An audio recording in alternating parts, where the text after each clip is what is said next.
All right, so I'm here for a quick time, not a long time. In this video, we're going to talk about my quick recap of the long 45 minutes AMA by the owner of crypto.com, Chris. We're going to talk about the FUD. Is it still here? Did it remove and all that type of stuff? Make sure you guys hit the like button, hit that subscribe button. Now we need to address a few things because a lot of people in the comments saying, Lando, you was the one promoting the FUD. First, got something for you. What you say? I said whoever threw that paper, your mom's a hoe. And the second thing is, if you look at the video I did right before that, I told people crypto.com, none of the fundamentals changed with crypto.com. That's why I was still a believer in them, because nothing fundamentally changed. Chris dropped the ball with sending the money to the wrong damn wallet. And with him doing that, it was already FUD going on with FTX, crazy stuff with Binance. So people was able to throw shade and make people try to withdraw money. And I'm like, look, let's see how can they respond to the pressure. Did the AMA, turned out great. It was a rally for cryptocurrency. Overall, a good win. And once again, Chris, I need you to shut the hell up. Need you to shut up. Just chill. Now, if you guys missed the video, if y'all want to see the full video, that is on my page where I get clips of it, or you can go to crypto.com and see it. I see Chris over there still responding to people. Withdrawals are being processed as usual. No FUD, please. Like Chris, oh my lord, he care about what people think too much.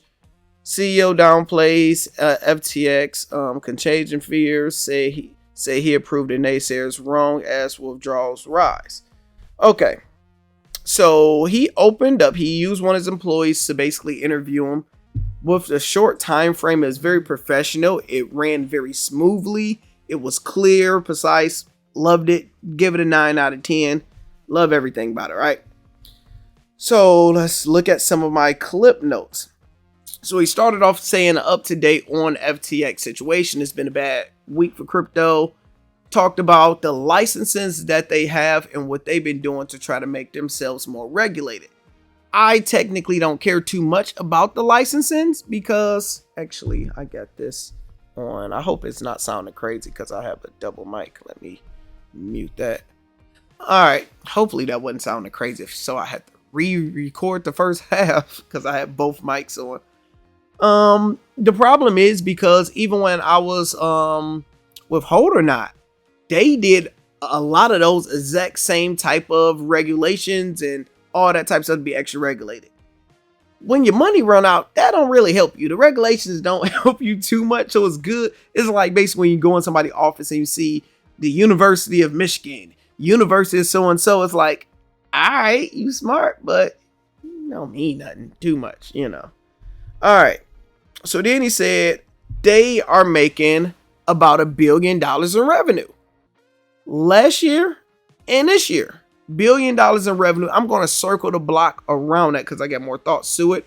He went into DeFi. He like, look, we run a DeFi platform. So if you guys want to take y'all money off of crypto.com, move that shit to crypto.com DeFi because it's a decentralized exchange. And if you want to use them interchangeably, you can. I haven't used DeFi in a while, but I actually still got some money over there. I forget actually.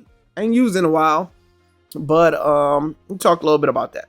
He dove deep into Luna. He said this was very important. They asked him, did he lose any money with the Luna situation? He like, we lost nothing with Luna.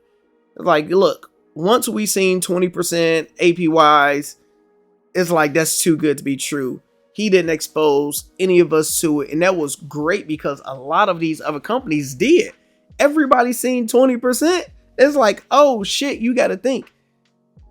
If I had $1 million, I probably would have put it over there because we didn't know that it could crash. It's like, man, 20% APY, everybody is doing it. It only makes sense until it actually don't. So now you can look back and be like, oh man, that's a terrible move. So that was great to see. Our CEO is very safe. He completely played it safe. He's going to kick a lot of field goals and not go for it on fourth down. You know, sports analogy.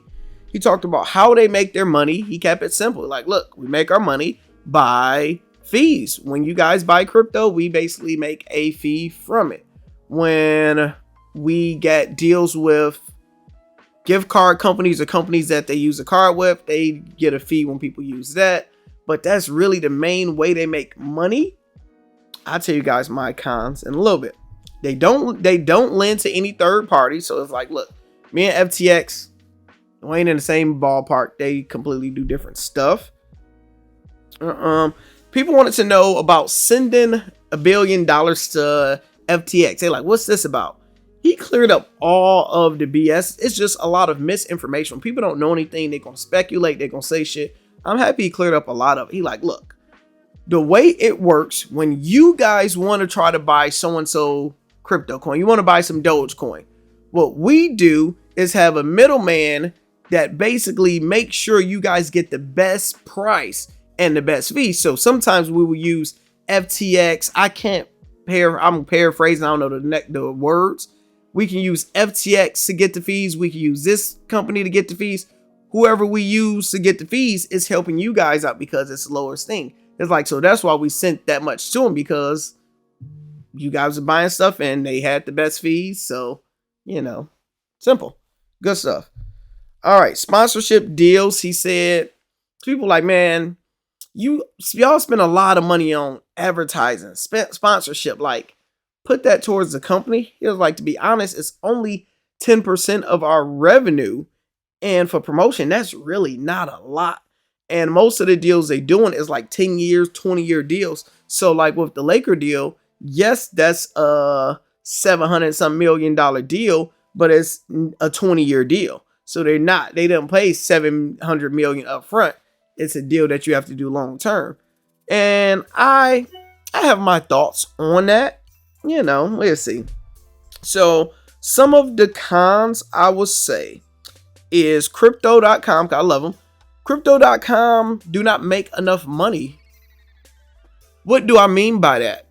They make $1 billion in revenue, right? $1 billion revenue. Let's say this year. You only make money when people trade cryptocurrency, and your revenue wasn't making sense when you was giving away the percentage with the debit cards. So that's why they had to lower it down, because he's going to kick field goals. He's going to play it safe and make sure his company's safe, which is good, but you don't have too much room for error when you don't generate a lot of money. When cryptocurrency is going down, people are buying less and you're making less money. When Bitcoin was at 67,000, they was making non-stop because the transactions was probably like times 1,000 of what it. So that's the big difference. Is as a customer, I love what they're doing. As a business person, you have to find more ways to monetize. You have to find more ways to make money. Even though it's simple how you do it, I like it. But crypto.com need alternative ways to create additional income. They're doing things very safe. They're doing things very regulated. They're very responsible. But I want more ways to make some money. Overall, it was great. Great for the crypto community. Great for Crow holder. I bought $500 worth of Crow last night. 500 of ApeCoin. 200 of Matic. And still have like 1 Ethereum. I'll probably do a different video on the state of cryptocurrency, because even though this was a good this was a good AMA, it was good for a day. It was good to shut up a lot of the haters. But we still have a bigger problem with the FTX situation. So it basically put the fire out, but the house is still smoking, if that make any sense. Let me know y'all 4 thoughts about the AMA. Do you guys have any questions? What's y'all thoughts? Do you like it? Do you not like it? Let's go. Crow to the moon. I'm Lando Says. Hit that subscribe button. I'm out.